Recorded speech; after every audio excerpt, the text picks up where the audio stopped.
Hello. Thank you, Rupen. Thank you. That's family members on the front row there. Always plant them when you're doing these things. No, so the beauty of this is you've obviously heard way too much from me, and what we want to do always with this event is trying to get the best of breed for all of our sessions, and actually have other experts chair things, moderate things, give their point of view, and that's exactly what we've done today. And if any of you watched the morning sessions, you'd see that a lot of the narrative is around obviously simplification, but also outcomes. My God, how many times did that get mentioned? If you were playing outcomes bingo, you would have definitely won by now. Now we've got the reason why I put this up here, because we do have the iPad here, we do have Slido, the ability to ask questions, and you can do that. I don't know how it works or anything like that. I have not been briefed on this, but the iPad is here and Samir will be operating it. And these are all our sponsors. Right, so with that in mind, Samir and I worked tirelessly on this particular session to have like one of the most cutting edge hour and a half, if you like, on the topic of outcomes, and specifically how TV should address them, and why as well. How to take that money off the platforms was sort of our sort of number one sort of objective with this, and how does TV do it in a efficient way? How do they do it in a sustainable way? And how do you come together and work together on that particular narrative? He's put so much work into it. He's so excited, and he's presenting it. He's presenting to kick off this session. I think you guys need to show him massive amount of appreciation as he leads this session. With that in mind, ladies and gentlemen, big hand, Samir Modia. Oh, my goodness. Thank you, Justin. That's all right. My word, I've never had an intro like that before. That's amazing. Now, those of you who've seen me present before will know that I'm normally kind of doing acrobatics around the stage and occasionally falling off it. But I'm not going to do that today. I'm actually going to read from what I've written. I'm going to read off a screen. Apologies if you were expecting sort of theatrics. But a couple of things, I suppose. Yesterday I was at Sim, and I got overly excited, and I blurted something out which I didn't even mean, and ended up being accidentally rude to the brilliant Elliot Millard. So I think it's going to be best if I just read today. And the other thing is I want to try out some new stuff, some new material, as they say. So if you see me afterwards, please don't say, "Oh, it was brilliant, really liked it," or "You were shit." Tell me what worked and what wasn't clear, because that would be the most helpful thing. And as I say, if we can just go back past, oh, bloody hell, the sponsors. Please scan this now. Even if you don't have a question to ask, I believe the mechanic is that you can vote for things. So vote for the questions that you want to come towards the top of the pile, so that at the end, in the panel discussion, we can make sure that you get the most out of this. Gosh, this is full. Turned up. Amazing. Right, okay. Bloody hell. There's a very disturbing AI portrait of me. If you could see further down, you see that actually there's a hole for where the button should be, but no corresponding button in the cardigan that it hallucinated. Right, okay. So, welcome to your 90-minute outcomes intervention. Next steps in outcomes. I'm grateful to Justin and the team for giving us a bit of space to explore the issues around outcome measurement for TV. And you're going to hear from an amazing group of speakers and panelists. And together, we're going to help you understand three things. We're going to help you understand, firstly, why TV spend is below our share of the value that we create for advertiser businesses, because it is all about them. Secondly, how, and I'm really sorry to say this, how it is going to get much, much worse. Not because of LLMs, but because of LOMs, and I'll explain what they are later. And thirdly, what we all need to do to make sure that there actually is a future of TV advertising. You know, the clue is in the name, but we kind of need to think about that. So to help with that, you're going to hear, I'm trying to coordinate two slides because I've got this and they're not connected. For the why, I'm delighted that Nimi Shah is here. She will explain why outcome measurement has been so powerful and persuasive to businesses that advertise. And then, like one of the ghosts from A Christmas Carol, The brilliant Josh Lachkovich is going to give you a glimpse of a future where there is no TV advertising at all. And it is both exciting and terrifying, and you really need to pay attention to that. In a similar vein, Travis Klinger from LiveRamp, along with Dan from Sky and François Xavier from TF1, I think I've pronounced that correctly-ish, will give you a masterclass in how to link business outcomes with ad exposures. And at the end of the session, to take us into lunch, I'll be joined by a brilliant panel of people who will explore the challenges on the road to outcome measurement for television. And as well as those people, I have got some other things to help me. I've got some otters. I've got an innovation that I don't think will end up catching on in the world of data viz, which is the triangular Venn diagram.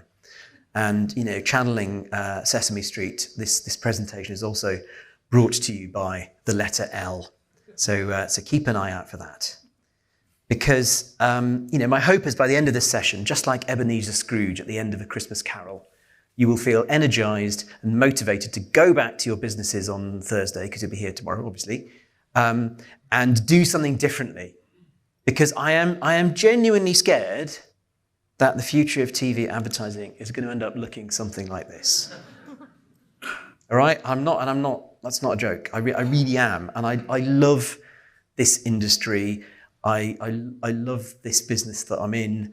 And if you look at the trends and the way they're going, I think we're in a bit of trouble. Okay, so coming back to that first question, why have we ended up in a place where TV's share of spend is not in line with the value it creates for advertisers? Why have we ended up where one of the most useful tools for business in decades is not being valued for the benefit it provides? Well, the short answer is this.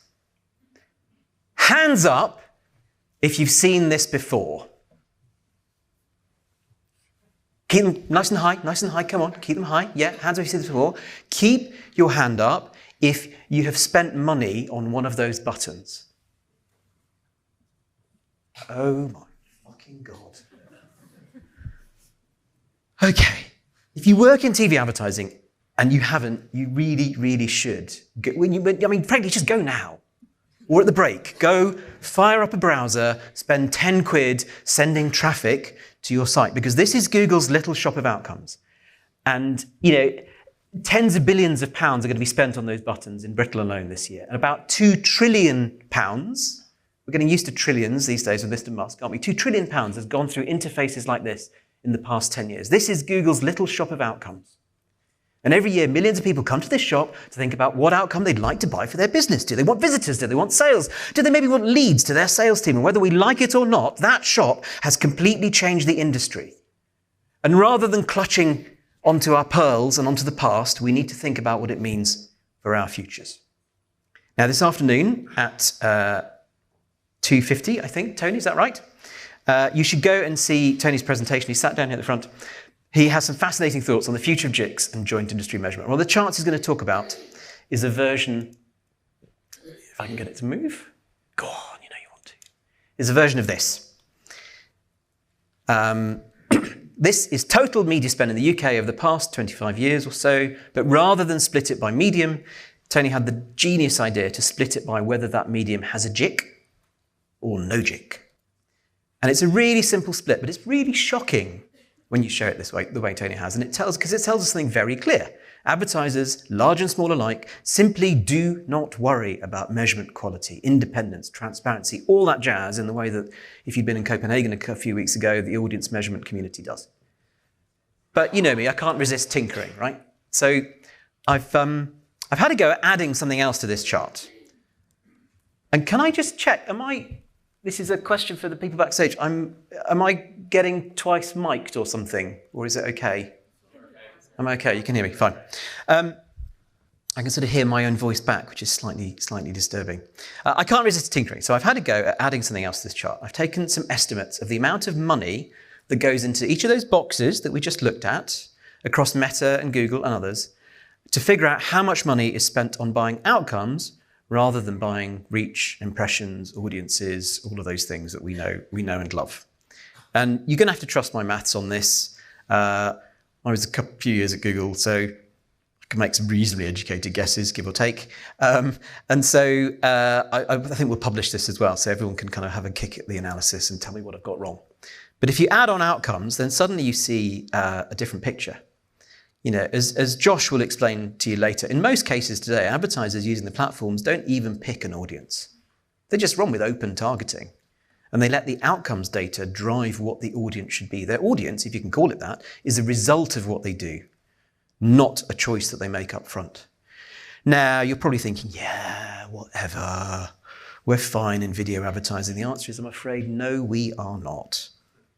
So here's the same analysis for all video ad spend in the UK. It's a bit crude because, funnily enough, you know, Google and Meta don't like sharing that data, but they had to for the CMA a few years ago. And the appendices of the CMA report, if you're a data geek, are really rich reading. And you can figure out what's happening. And you can see, I reckon, that by 2027, outcome-bought video ads will have overtaken audience-bought video. This is ad buys where you spend money on showing a video ad to people, but you only pay when they do something, not for the privilege of them seeing the ad. And there's a sting in the tail. Are you ready? I hope you're all sitting down. So that light teal, will we call it that, block is the BVOD spend. So this is public data. This is from WARC. And if you look at where it's headed, I reckon if you eyeball that, by 2027, just about half the TV money in the UK will actually be barb traded.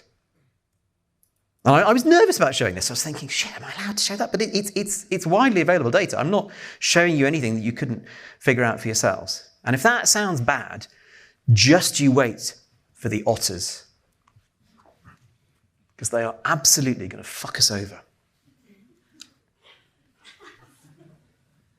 You think I'm joking? I'm not. This is deadly serious, folks. I'm worried about the future of industry, and there you are laughing at the otters. Come on. So this is Ethan Mollick, who does a compilation of a prompt, which is, give me an image of an otter on a plane using Wi-Fi. And in the early days, the images were frankly disturbing. I mean, what even is that?